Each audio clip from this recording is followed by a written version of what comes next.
Hola, me llamo Ángel, ¿qué tal estáis?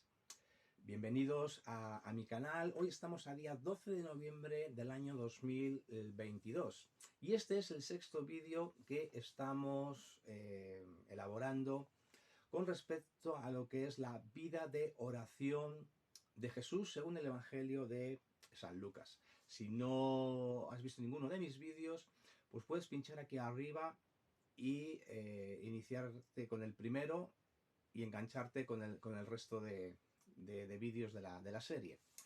Muy bien, pues sin más preámbulos vamos a ver por dónde nos quedamos, donde el Evangelio de Lucas, capítulo 6, versículo 12, y leemos lo siguiente.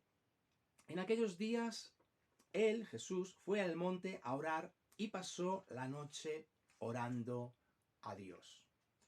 Entonces, vemos aquí otro texto donde encontramos a Jesús orando y está orando toda la noche. Lo primero que vemos es que fue a un monte. El monte tiene un simbolismo en la Biblia, un simbolismo espiritual. Subir al monte significa tener un encuentro con Dios. Moisés, por ejemplo, subió al monte Sinaí y bajó con las tablas de la ley. Elías, por ejemplo, también subió al monte Horeb, que es el mismo que el monte Sinaí, y también tuvo una manifestación de Dios. A Jesús también le vamos a ver en un monte transfigurándose. Y le vemos aquí también que ha subido a un monte. En fin, el monte en la Biblia, independientemente de que si Jesús subió de manera histórica a un monte, que yo creo que sí, tiene un simbolismo espiritual. Subir al monte significa tener un encuentro con Dios. Y Jesús pasó toda la noche orando, es decir, que hizo una vigilia en toda regla, ¿no? ¿Qué grupo de cristianos o iglesias no han hecho una vigilia alguna vez? Jesús pasó toda la noche orando. Y aquí un poquito recordamos cómo Jesús, como buen judío, esto lo hemos comentado en otros vídeos, pues practicaba las fiestas judías, era asiduo de la sinagoga los sábados, y vemos en los evangelios que Jesús oraba por la mañana, al atardecer y por la noche. Con lo cual podemos intuir que Jesús, como buen judío, también practicaría esas 3 horas de oración que el pueblo judío dedicaba a esto, ¿no? Entonces, vemos aquí que Jesús pasa toda la noche orando. Pero también comentamos, si os acordáis en otros vídeos, que Jesús prolonga estos tiempos de oración. Es decir, le vemos aquí orar por la noche, pero él prolonga ese tiempo, es decir, se tira toda la noche. Y también dijimos que Jesús oraba también fuera de estos 3 tiempos de oración. Es decir, Jesús oraba en cualquier momento, a cualquier hora, en cualquier lugar, en cualquier circunstancia. Porque él empezó a enseñarnos una nueva manera de relacionarnos con Dios, llamándole Abba, Padre. Y esta manera de relacionarnos con Dios no era solamente litúrgica, sino que era una relación íntima, una relación viva, una relación de corazón, dinámica y sobre todo adaptada al día a día, ¿no? Al día a día. Entonces, bien, esto es un poquito, no quiero extenderme en esto, si queréis profundizar en ello, tenéis los vídeos anteriores. Y entonces Jesús pasa la noche orando. Ahora, de aquí podemos sacar 3 puntos, vamos a hablar de 3 puntos. Es decir, ¿qué es lo que Jesús realmente oró? Hombre, la Biblia no nos lo describe, pero podemos intuir, descifrar algunas cosas por lo que luego, por las decisiones que luego toma Jesús, ¿no? O por los actos que toma Jesús después de que pasa toda la noche orando. No podemos profundizar completamente en ese misterio, pero sí podemos ver, si leemos los versículos siguientes, por dónde fueron los tiros, ¿no? de esta oración de Jesús. Para empezar, vamos a ver el punto primero. En el versículo 13 dice: y cuando era de día, llamó a sus discípulos y escogió a 12, a los cuales también llamó apóstoles. Bien,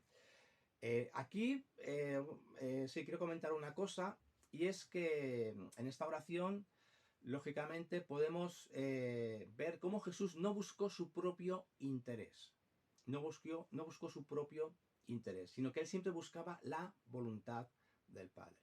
Y eso podemos nosotros aplicarlo a nuestra vida. Es decir, cuando vamos a hacer oración, no es para buscar nuestro propio interés, no es para buscar nuestra propia voluntad, sino que es para buscar el interés de Dios.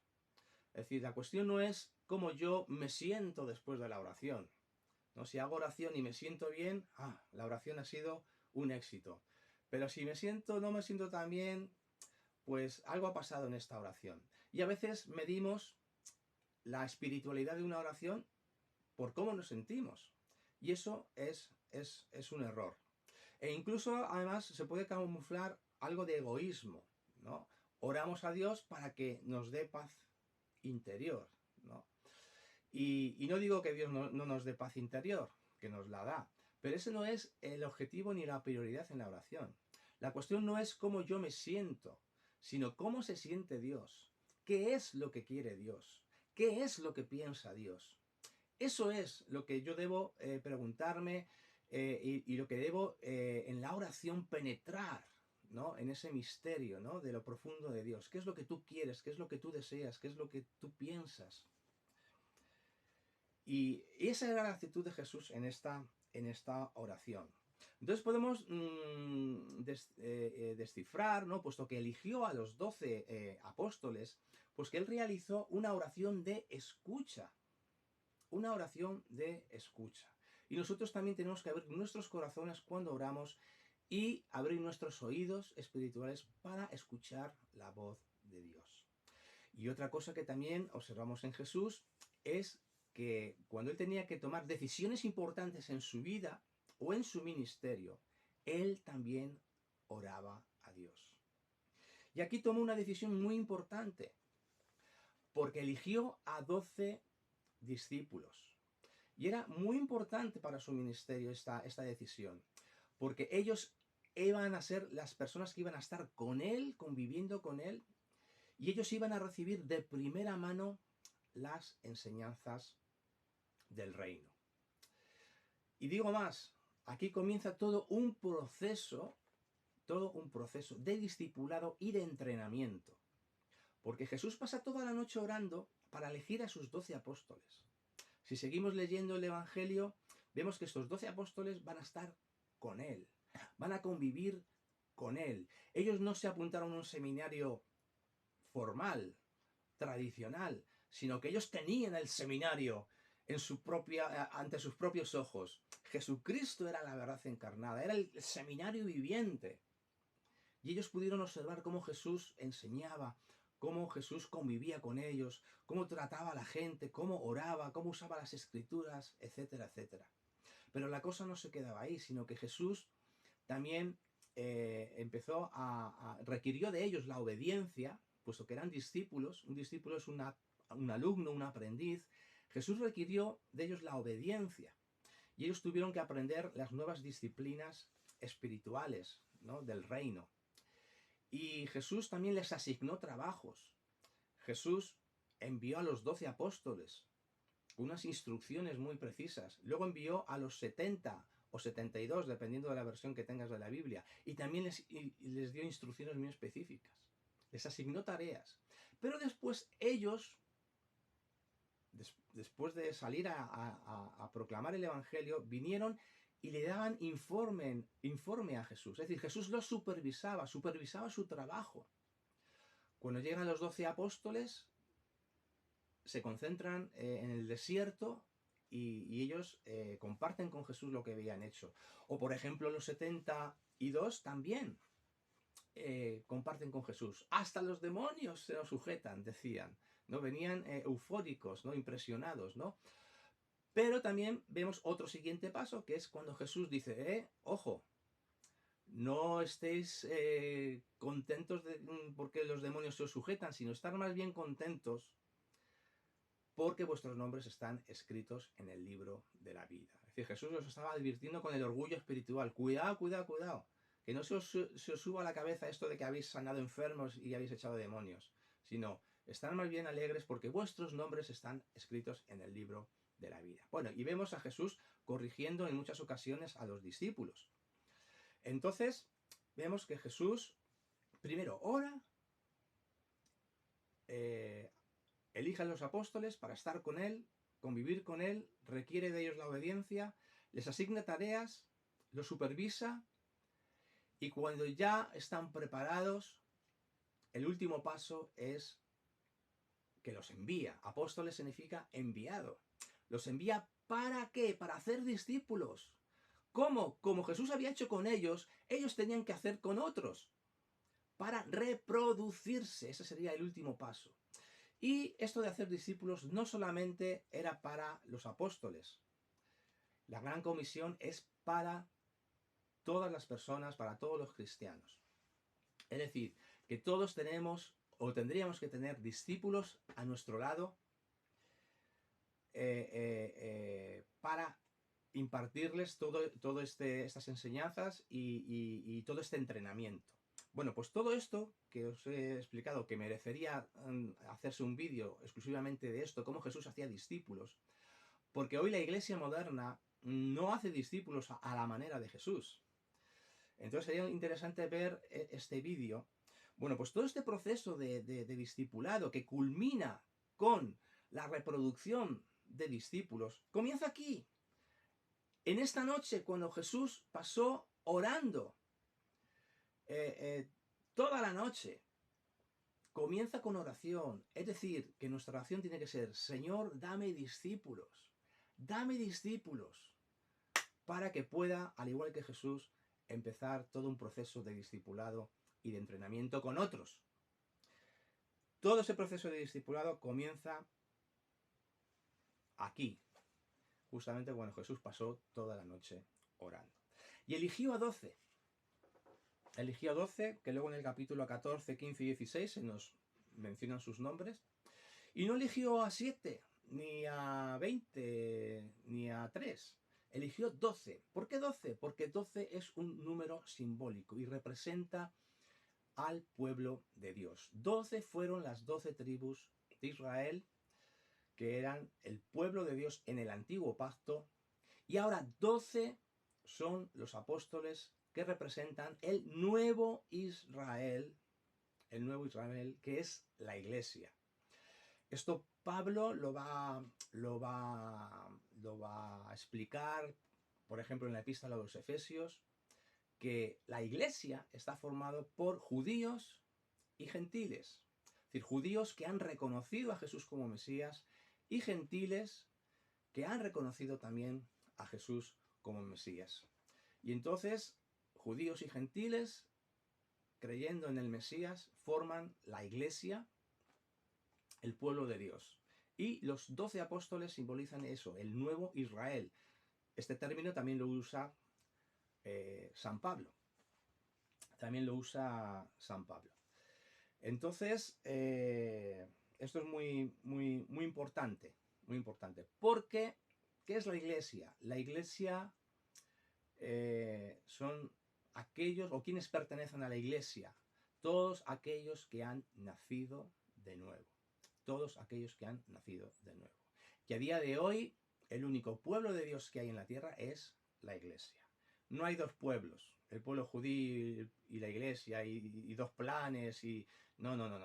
Claramente, en la epístola a los Efesios se nos dice, Pablo claramente, que solamente hay un pueblo ahora mismo en la tierra, y que es la iglesia. La iglesia está formada por todos aquellos que han nacido de nuevo. Seguimos más adelante y pasamos al segundo punto, versículo 17. Descendió con ellos y se detuvo en un lugar llano en compañía de sus discípulos y de una gran multitud de gente de toda Judea, de Jerusalén y de la costa de Tiro y de Sidón, que había venido para oírle y para ser sanados de sus enfermedades. Y los que habían sido atormentados de espíritus inmundos eran sanados, y toda la gente procuraba tocarle, porque poder salía de él y sanaba a todos. Entonces vemos que Jesús, después de orar toda la noche, elige a sus discípulos, desciende del monte Y vemos que la multitud se agolpa, la multitud quiere seguirle. Y vemos una cosa, que Jesús sana a los enfermos, liberta a los que tienen espíritus inmundos, proclama la palabra de Dios. Pero hay un detalle que dice el versículo 19. Poder salía de él para sanar. Poder salía de él y sanaba a todos. Es decir, que Jesús subió al monte a tener ese encuentro con Dios. Y cuando desciende, sale poder de él para sanar. Esta es la tercera vez que encontramos en el Evangelio de Lucas esta relación. Si os acordáis, en vídeos anteriores, en Lucas 4:14, Jesús, después de estar 40 días ayunando, después de terminar el ayuno, dice el 14, y Jesús volvió en el poder del Espíritu a Galilea. Después de estar ayunando, Jesús recibe el poder de Dios o actúa en el poder de Dios, predicando en las sinagogas, etcétera, etcétera. En el capítulo 5, recordamos también, versículo 16, dice así, mas él se apartaba a lugares desiertos y oraba. Y vemos que en el versículo 17, el poder del Señor estaba con él para sanar. Y vemos aquí, en el texto que acabamos de leer, en Lucas 6, que también pasa lo mismo. Es decir, por tercera vez encontramos que Jesús está orando y después se manifiesta el poder de Dios para sanar, para liberar, para proclamar la palabra. Entonces hay una relación directa. Hay una relación directa. Cada vez que oramos, cada vez que buscamos de la presencia de Dios, se tiene que manifestar el poder de Dios en nuestras vidas. La oración libera el poder de Dios. La oración genera poder, la oración libera el poder de Dios. Y a lo mejor ese poder no se va a manifestar para sanar a los enfermos, pero dice la Escritura que todos hemos recibido dones, regalos de Dios, y esos dones son sobrenaturales. Y esos dones se activan y se ponen en funcionamiento a través de la oración. Así que Dios te da poder, pero tienes que pagar el precio, subir al monte, orar, para que ese poder se manifieste en tus vidas. Y si no me crees, pues dice Jesús que después envía a sus 12 apóstoles y les dio autoridad y poder para sanar a los enfermos, para libertar a los oprimidos, para expulsar a los demonios, para proclamar la palabra. Y vemos también en el aposento alto el día de Pentecostés que estuvieron los apóstoles y más personas, un número de 120, orando, estuvieron 9 días orando y se recibió el poder del Espíritu Santo. Así que hay un poder del Espíritu Santo que te está esperando. Pero la única manera de adquirirlo, de activarlo, es si tienes una comunión con Dios seria y permanente. Y aquí también podemos ver un paralelismo entre Moisés y Jesús. Porque Moisés subió al monte y cuando descendía, dice la palabra que su rostro resplandecía. Resplandecía de tal manera que para no hacer daño a la gente se tenía que poner un velo. Se tenía que poner un velo. Entonces, Moisés subía al monte, se llenaba de la presencia de Dios, al bajar su rostro resplandecía. Jesús también le vemos que sube a un monte y cuando desciende sale poder de él para sanar. Impresionante. Lo que pasa es que hay una diferencia. La gloria de Moisés era pasajera. Esto lo explica Pablo en 2 Corintios 3, que la gloria de Moisés era pasajera, se tenía que poner un velo. Se tenía que poner un velo. Claro, y así el pueblo no sabía si la gloria desaparecía, ¿no? Pero sí, esa gloria desaparecía porque era un símbolo del antiguo pacto. Y el antiguo pacto, pues como dice Pablo, pues iba a caducar, y está caducado, ¿no? Lo dice Pablo en 2 Corintios 3. Y Pablo habla de que este ministerio del antiguo pacto era un ministerio de muerte y de condenación. Era glorioso, porque el antiguo pacto tenía cosas muy buenas, y era glorioso, pero era una gloria pasajera. Y eso estaba simbolizado con el velo. Entonces, ¿por qué era un ministerio de condenación? Porque a lo mejor el antiguo pacto decía, no robes, no mates, no cometas adulterio, no tomes el nombre de Dios en vano. Pero nuestra naturaleza caída era y es incapaz de cumplir sus mandamientos. Así que somos, en ese sentido, ¿no? Dice San Pablo, de que era un ministerio de muerte. Pero Pablo dice otra cosa, en 2 Corintios 3, de que hay un ministerio del Espíritu, de que nosotros ahora como cristianos no somos ministros de la letra, es decir, esto no, esto no, esto no, sino somos ministros del Espíritu. Somos ministros del Espíritu. Y un ministro del Espíritu es aquel que sí puede obedecer la palabra de Dios y sí puede obedecer esos mandamientos de Dios. ¿Por qué? Porque tiene el poder de Dios en su vida. De Jesús salía poder. Nosotros también vamos a recibir poder para poder, valga la redundancia, vivir en santidad, para poder cumplir la ley de Dios, gracias a la acción de su Espíritu Santo. Por eso somos ministros del Espíritu. Somos ministros competentes de un nuevo pacto. Y como diría Pablo, nosotros ahora, los cristianos, a cara descubierta, es decir, no necesitamos un velo, reflejamos en nuestro rostro la gloria de Cristo. Y somos transformados de gloria en gloria conforme a su imagen. Mírate en un espejo y ¿qué ves en tu interior? Ese poder de Dios, la gloria de Cristo. Como dijo Pablo, Cristo en nosotros, la esperanza de gloria. Si conseguimos entender esto espiritualmente, ahí va a comenzar nuestra elevación espiritual. Ahí va a comenzar nuestra elevación espiritual. Así que Moisés subió al monte, bajó lleno de la gloria de Dios, pero una gloria pasajera. La gloria de Jesús era permanente y esa gloria nos la ha comunicado a nosotros. Y por último, el tercer punto, en el versículo 20, dice así: y alzando los ojos hacia sus discípulos decía, bienaventurados vosotros los pobres, etcétera, etcétera, y empieza Jesús a predicar el sermón más extraordinario, más impresionante que haya escuchado cualquier persona.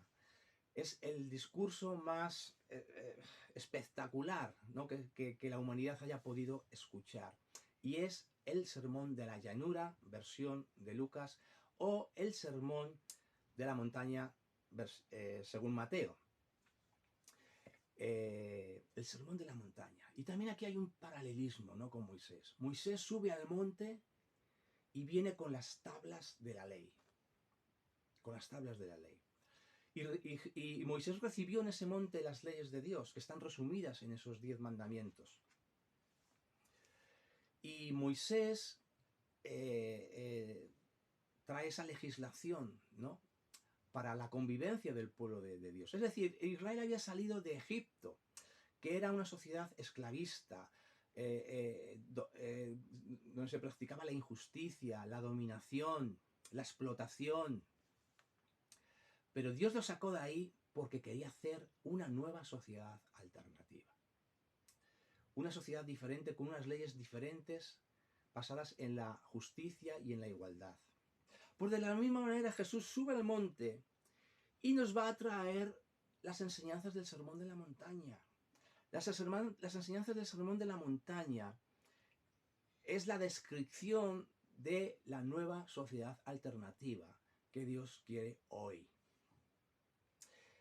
El sermón de la montaña, bueno, esa es la versión de Mateo, ¿no? El sermón de la llanura, ¿no? Según Lucas, ¿no? Estamos hablando de Lucas en el día de hoy. Este sermón de la llanura, pues es la constitución del reino, es la carta magna del reino, ¿no? Es la forma de vida, el estilo de vida que deben de seguir sus seguidores. En este discurso encontramos los valores del reino, encontramos la ética del reino. Es una ética carismática porque las exigencias del sermón de la llanura o sermón del monte, según Mateo, son casi imposibles de cumplir, pero es una ética carismática, es decir, el Espíritu Santo viene en nuestra ayuda para poder realmente cumplir estas enseñanzas, ¿no? Entonces, este sermón de la llanura, podemos decir también que es la vida nueva del reino, es la cultura del reino. Bueno, pues todos estos calificativos nos sirven para describir lo que realmente es este impresionante discurso donde vienen recogidas estas grandiosas enseñanzas, ¿no? En ellas encontramos las bienaventuranzas y también encontramos dos ejes, ¿no? Que tanto en Lucas como en Mateo encontramos, que es que se nos habla de la no violencia, es decir, de practicar el amor en un sentido radical que incluye también el amor al enemigo, pero también se nos habla de la justicia social, de tener compasión del pobre, del marginado, y de muchas más cosas, ¿no? Porque encontramos aquí en este sermón de la llanura, igual que en el sermón del monte, en la versión de Mateo, la regla de oro, o aquí en Lucas nos habla de no juzgar, de no condenar, de perdonar, etcétera, etcétera, etcétera, ¿no? Entonces vemos a este Jesús como un nuevo legislador, ¿no? En Mateo, os acordáis que decía, oísteis que fue dicho, pero yo os digo, ¿no? Porque Jesús, con este sermón de la llanura, versión Lucas, o sermón del monte, según Mateo, nos va a dar la verdadera interpretación de la ley de Dios. Va a ir a la raíz de la intención divina con respecto a sus leyes, ¿no? Nos va a dar el verdadero espíritu de la ley. Por lo tanto, el cristiano, como diría Pablo, ya no sigue la ley de Moisés, ¿no? Pablo dice, ya no estamos bajo la ley de Moisés, debe entenderse, sino que estamos bajo la ley de Cristo. ¿Y dónde está descrita esa ley de Cristo? Bueno, pues hay un resumen aquí en el sermón de la llanura y también en el sermón del monte, versión de Mateo, y por supuesto hay más enseñanzas repartidas en todo el Evangelio. Así que, resumiendo, ¿no? Podemos ver que Jesús pasó toda la noche orando, subió a un monte, pasó toda la noche orando, y podemos ahí ver tres cosas, y son las siguientes: que Jesús eligió a sus 12 discípulos, sobre los cuales iba de alguna manera, pues eso, ¿no? Las enseñanzas del reino iban a ser los depositarios, ¿no? De las enseñanzas del reino.